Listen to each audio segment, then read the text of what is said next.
নমস্কার, সাধারণ রান্নায় সবাইকে স্বাগত। আজকে আমি তোমাদের সাথে শেয়ার করব একটা করলা রেসিপি। বাচ্চারা বা অনেকেই করলা খেতে চায় না। করলা কিভাবে খাওয়ানো যায় সেই আমরা চিন্তা করি। আজকে যেই রেসিপিটা তোমাদের দেখাবো, বাচ্চাদের দিলেও বাচ্চারা খুব সুন্দর খাবে, বড়রা তো খাবেই, বাচ্চারাও খাবে।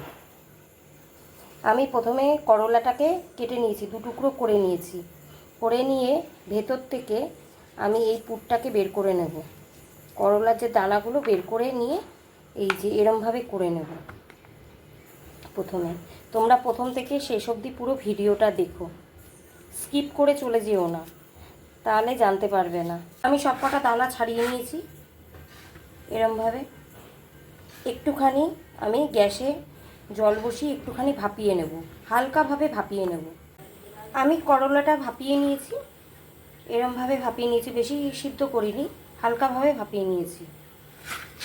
আর আমি এখানে নিয়েছি সর্ষে, পোস্ত, নারকেল বাটা পুর দেওয়ার জন্য, ভেতরে পুর দেবো। আর এখানে নিয়েছি বেসন।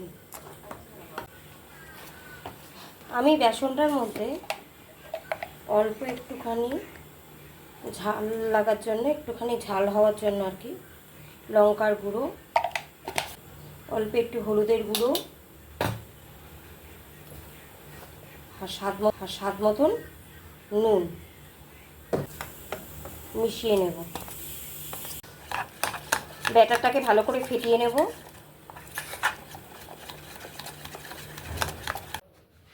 করলাগুলোকে নিয়ে নিয়েছি, আর আমি পুরটাকেও রেডি করে নিয়েছি। এবার করলার মধ্যে আমি পুরটাকে দিয়ে দেব। এরম করে পুরটাকে পুরো দিয়ে দেব। দিয়ে চামচ দিয়ে ওর ওপর বেসন দিয়ে একটা কোট করে দেবো।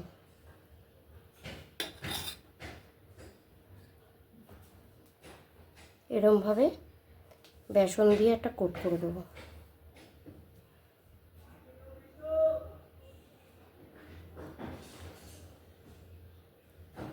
খুব ভালো হয় এটা খেতে, বাচ্চা থেকে বড়রা সবাই খুব ভালো খাবে। আরেকটা দেখিয়ে দেবো কিভাবে করছি। এরমভাবে নিয়ে পুরটাকে ভরে দিলাম।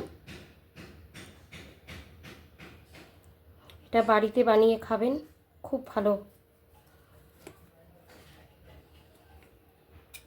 এবার উপর থেকে বেসনটাকে কোট করে দেবো।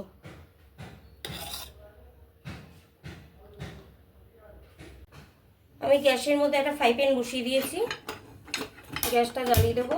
ফ্রাই প্যানে তেল দিয়ে দেবো।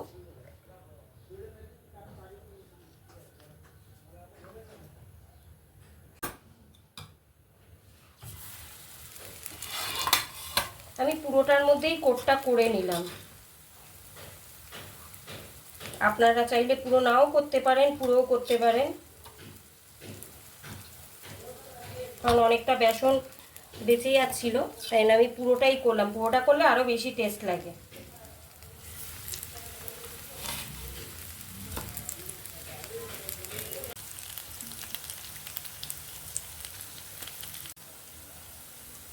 এরকমভাবে উল্টে পাল্টে দিতে হবে।